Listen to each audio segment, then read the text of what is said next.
Hello दोस्तों, नमस्कार। आज मैं फिर से आप लोगों के साथ एक न्यू वीडियो फिर से लेकर आ गया हूँ। जो मेरी सीरीज़ चल रही है लूसेंट की, उसमें से ही जो यहाँ तक मैंने कंप्लीट करा दी थी, तो उसके आगे मैं इस वीडियो में कवर कराऊँगा। जैसा मैंने आपको प्रॉमिस किया है कि लूसेंट पूरी कॉम्प्रिहेंसिवली कराऊँगा, और जो इम्पोर्टेंट चीज़ें उसको मैं डिटेल में पढ़ाऊँगा और बार बार बोलूँगा, जिससे कि आपको याद हो जाए वीडियो देखते ही टाइम। फिर आप एक बार बुक और पढ़ लेंगे तो आपको और अच्छे से कवर हो जाएगा। ठीक है, तो हम आगे बढ़ते हैं उस वीडियो से। चलो। तो हम लोगों ने ये पहले कवर कर लिया था, जिसको मैं हो आप लोगों से मैंने बोला था कि आप इसको अच्छे से रिवाइज कर लेंगे तो आपको काफ़ी इसको बेनिफिट्स मिलेगा। चलिए अब स्टार्ट करते हैं। तो आगे जो टॉपिक है वो है यूनिवर्स। इसमें मेंशन किया गया है यूनिवर्स, व्हाट इज़ यूनिवर्स। तो हम इसमें देखते हैं यूनिवर्स की क्या डेफिनेशन लिखी हुई है, इसको आप पढ़ेंगे। इसमें लिखा है universe is commonly defined as the totality of everything that exist including all physical matters and energy, planets, star, galaxy and the content of intergalactic space. In a simple way, अब सिंपल वे में अगर बात करें तो ये कह रहा है कि यूनिवर्स मीन्स एवरीथिंग, सब कुछ जो भी एग्जिस्ट कर रहा है, सब कुछ, टोटलिटी ऑफ एवरीथिंग जो भी एग्जिस्ट कर रहा है वो सब यूनिवर्स का पार्ट है। मैटर, ऑल फिजिकल मैटर की बात कर रहे हैं ना। Asteroids, meteoroids, planets, star, galaxies, सब कुछ। ठीक है, किसके पार्ट्स हैं? यूनिवर्स के। यूनिवर्स में सब इंक्लूड होता है। बहुत ब्रॉड डेफिनेशंस की, बहुत ब्रॉड। चलिए अब आगे बढ़ते हैं। अब क्या करते हैं, जो लोग यूनिवर्स की स्टडी करते हैं ना, उन उस स्टडी को बोलते हैं कॉस्मोलॉजी।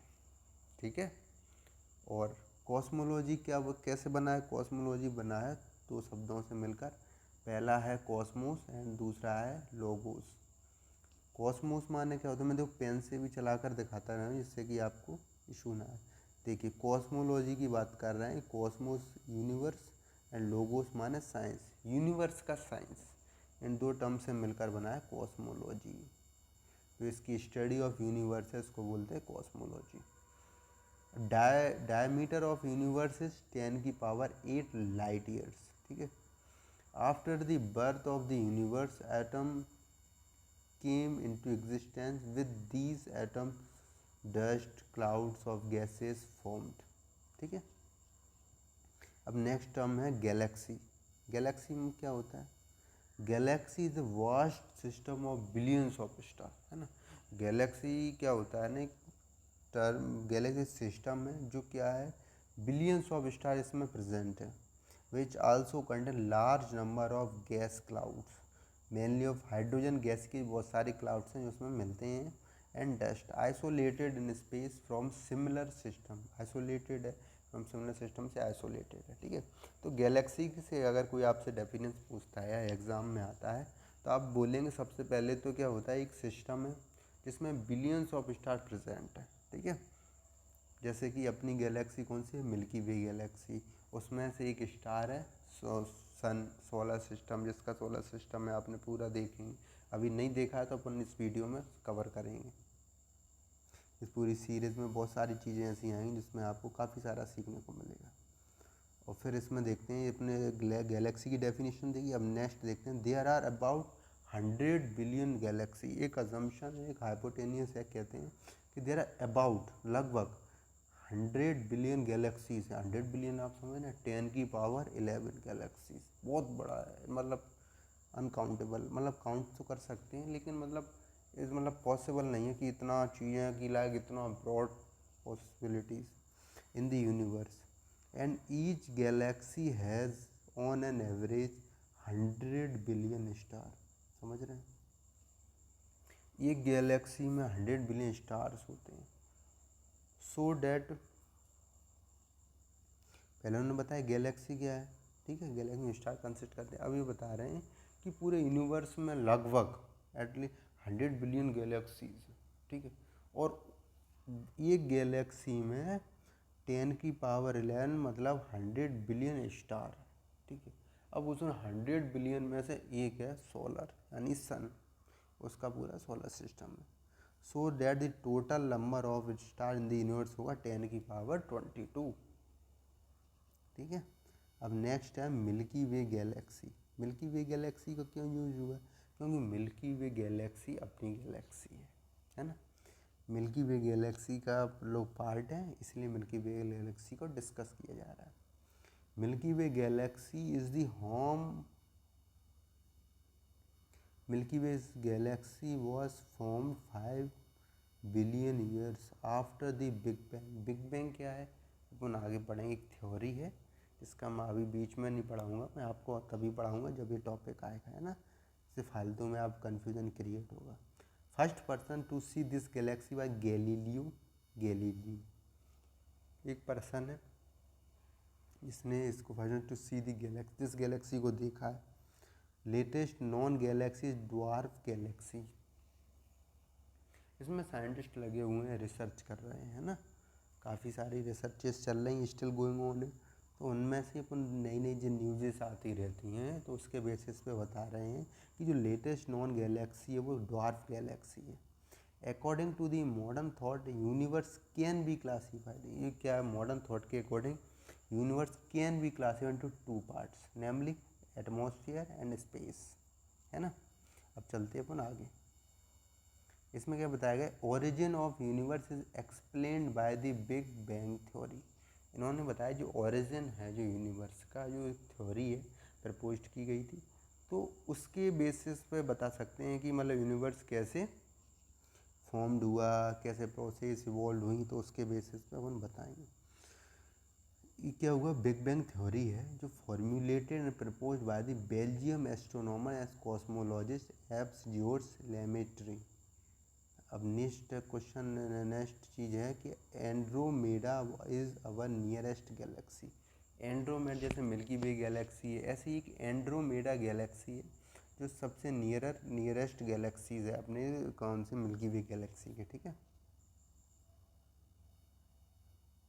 अब आते हैं big bang theory. What is big bang theory? All the matter in the universe was originally concentrated lump called primeval atom.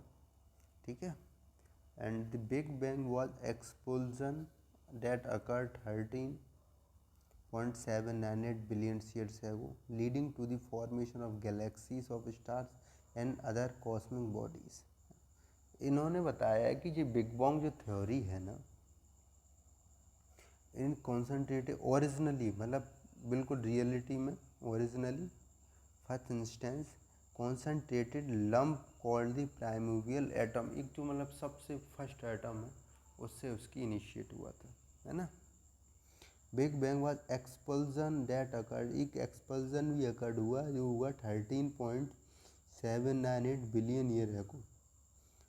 Then उसको जो इस प्रोसेस ने लीड किया to formation of galaxies of stars and other cosmic body. इसमें क्या है ना, जो बिग बैंग थ्योरी है आप 11th क्लास की एनसीईआरटी में काफ़ी डिटेल्ड में बताया गया है।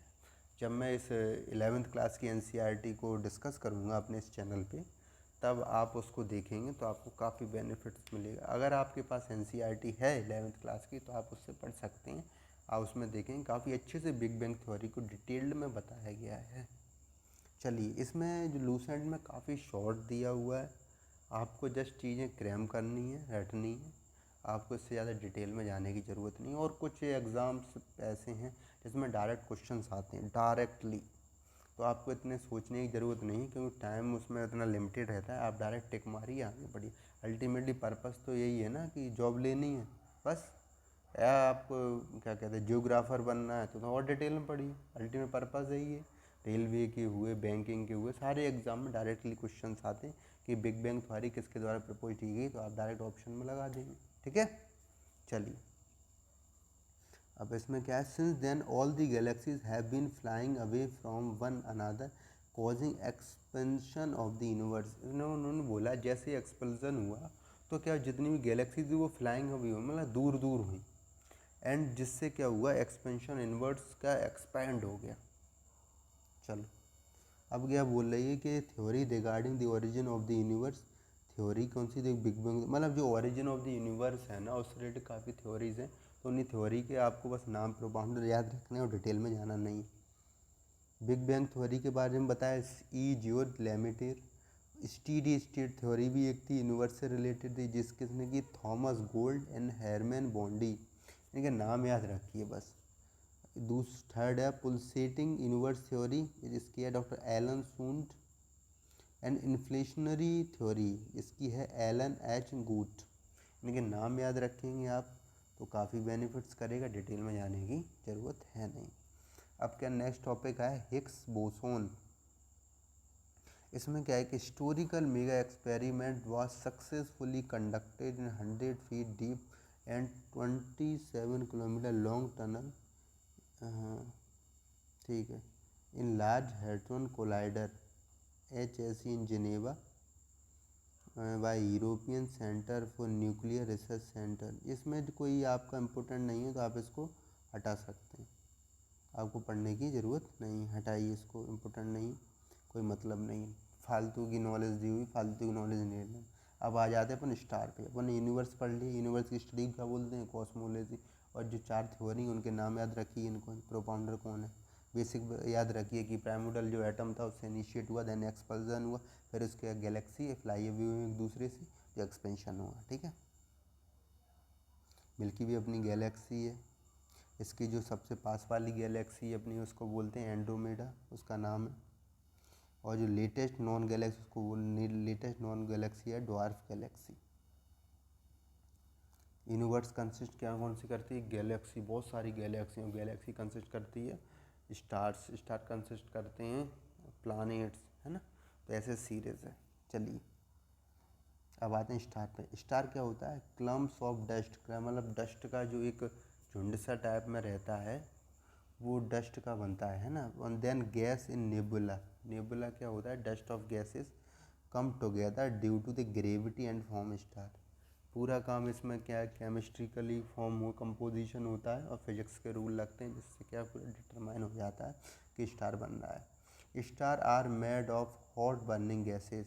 मोस्टली यार जो मेड बने हुए होते हैं हॉट बर्निंग गैसेस से होते हैं। They emit light of their own and are very large and very hot, ठीक है। स्टार की क्या इसमें ये प्रॉपर्टी है कि वो इमिट करते हैं लाइट को, क्योंकि उनके pass on light on gas होती है, जिसकी वजह से उनका नाम ही स्टार हो। सेलेस्टियल बॉडीज़ नहीं, लेकिन स्टार सेलेस्टियल बॉडीज़ तो हैं, लेकिन और स्टार भी हैं साथ साथ में, ठीक है। कुछ सेलेस्टियल बॉडीज़ होती हैं लेकिन स्टार नहीं होते, लाइक प्लैनेट। अब नेक्स्ट आते हैं अपना होता है स्टार कौन सा हो गया, सोलर सिस्टम। सोलर सिस्टम में आते हैं। इस सोलर सिस्टम अपना जो है उसमें क्या क्या कंसिस्ट करता है, अपना solar system, our solar system. Solar system consist क्या करता है, तो सन सेंटर में, फिर 8 planets and their satellites. Satellites कौन सी, नेचुरल सैटेलाइट्स जो नेचुरली अकर्ड हुए, नेचुरल सैटेलाइट मून्स, एंड इसको कंपेनियन भी बोलते हैं अर्थ का। And thousands of other smaller heavenly bodies like asteroids, comets, meteors, है ना। ये सारी चीज़ सोलर सिस्टम के पार्ट हैं। Sun is at the centre of the solar system and all these bodies are revolving around it, ठीक है।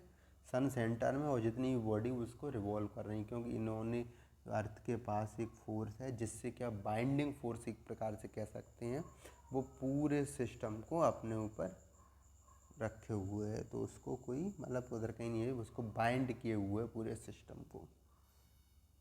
Gravitational pull of the sun keeps all the planets other objects revolving around it. Thus motion of all the members of the solar system is governed mainly by gravitational force of the sun, ठीक है।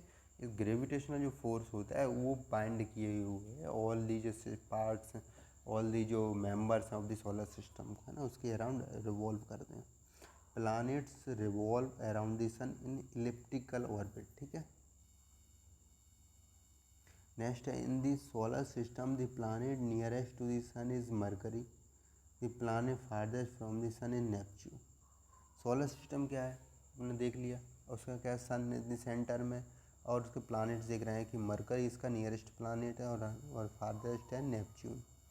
The size of the solar system has been estimated to at about 10 की power 5 AU. The solar system is dominated by the sun, which accounts for almost 99.9% of the matter in the whole solar system. Sun is also the source of all the energy in the solar system. ठीक है, अब next आता है अपना Pluto. Pluto को क्या consider किया जाता है? Dwarf planet. It is not consider as a planet like the earth, Mars, Venus. It is considered dwarf planet. Dwarf मान होता है बौना. अब ये क्या होता है, जो मतलब जो सन से दूरी के डिस्टेंट बेस्ड प्लानिट्स के उसको लिखा गया है. मरकरी सबसे फर्स्ट है, nearest planet to the sun. फिर Venus, Earth, Mercury, Venus, Earth, then Mars are called terrestrial planets. इनको टेरेस्ट्रियल क्यों बोलते हैं? कि they are nearer to the sun, इसलिए इनको टेरेस्ट्रियल प्लानिट्स भी बोलते हैं और नियरर टू और इनर प्लानिट्स भी बोलते हैं. और आते हैं जुपिटर, सैटर्न, यूरेनस, नेपच्यून. इन्हें बोलते हैं गैसियस प्लानिट. अब इन्हें ऐसा क्यों बोलते हैं, वो आप NCERT पढ़ेंगे और डिटेल में जाएंगे तो आपको पता चले, अदरवाइज इतनी डिटेल में आपको जाने की ज़रूरत नहीं है. चलिए अब ये देखते हैं हेलियोसेंट्रिज्म. हेलियोसेंट्रिज्म क्या होता है, इसके बारे में चलो पढ़ लेते हैं. हेलियोसेंट्रिज्म एक कॉस्मोलॉजिकल मॉडल है in which the sun is assumed to lie at or near the central point. Example of the solar system or the universe while the earth and the other bodies revolve around it. ऐसा जी एक heliocentrism में concept develop किया गया है, model. उसमें यह बताया गया है कि अर्थ अगर रिवॉल्व अराउंड करे सन नियर द सेंट्रल पॉइंट में. ठीक है. इन 5th सेंचुरी ग्रीक फिलोसफर नहीं, इतना कोई इम्पोर्टेंट नहीं है, नहीं है, नहीं है. जियोसेंट्रिक जो मॉडल्स डिफरेंट हैं जो अपने पास्ट में हुए हैं उनके बारे में बताया गया, इतना इम्पोर्टेंट नहीं है. चलिए जियोसेंट्रिक प्लैनेट्स के बारे में देखेंगे अपन. जियोसेंट्रिक प्लैनेट्स क्या होते हैं? Geocentric model. Geocentric model are any theory of the structure of the solar system or the universe in which earth is assumed to be at the center of it all. The most highly developed geocentric model was that the Ptolemy of Alexandria, and it was generally accepted until the 16th century, after which it was superseded by heliocentric models such as the Nicolaus Copernicus. ठीक है, यहाँ पर जो models presented किए गए जो अपने past में हुए हैं इसका कोई इतना रेलिवेंसी नहीं है, तो आप बस इसमें जस्ट कॉमन जानकारी रखिए. जियोसेंट्रिक मॉडल है और एक मॉडल और है ये रहा हेलियोसेंट्रिज्म. ठीक है. अब आता है मेंबर ऑफ सोलर सिस्टम, जिसको हम नेक्स्ट वीडियो में कवर करेंगे. आज के लिए बस इतना ही. आप पढ़ते रहिए. All the best. आपका अगर कोई एग्ज़ाम है या आप इसके लिए प्रिपेयर, आई होप आपका उसमें सिलेक्शन हो, ज़रूर सिलेक्शन हो. आप अच्छे से अपना हार्ड वर्क पुट करिए. फिर जो होता है भगवान के भरोसे छोड़िए. आपको टेंशन लेने की ज़रूरत नहीं, रिलैक्स रहिए और पढ़ते रहिए जितना हो सके. चलिए मैं अब आपसे इस वीडियो में विदा लेता हूँ. नेक्स्ट फिर वीडियो में मिलेंगे. Okay, bye bye, thank you.